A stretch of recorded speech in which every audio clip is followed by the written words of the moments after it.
So you're multiplying two binomials. So you have to take the first terms and multiply them together. What is x times x? Then we take the outside terms.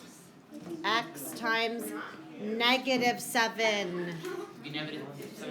Negative 7x. Then the inside terms. 2 times x. Positive 2x. And then the last terms, which are 2 and negative 7. Yes, negative 14.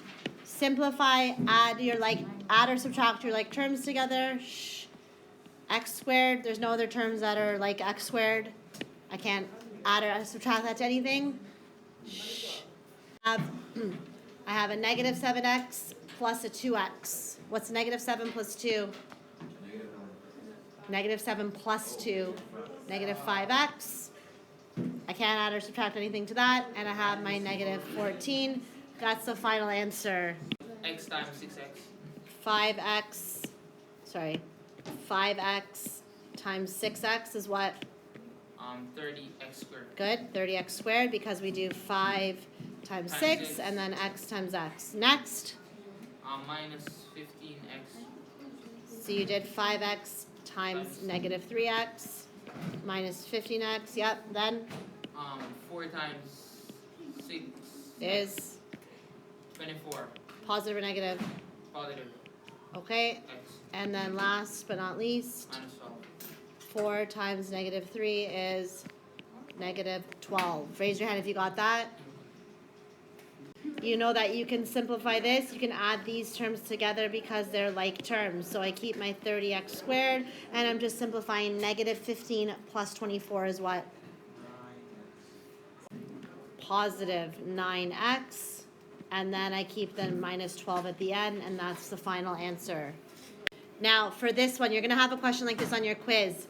7x minus 4 squared means 7x minus 4 times 7x minus 4. It does not mean 7x to the power of 2 and negative 4 to the power of 2. That's not what that means.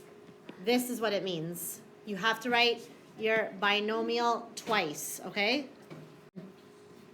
This times this is equal to what? 7 times 7? 49 x squared. And then what? 7x times negative 4. What's 7 times negative 4?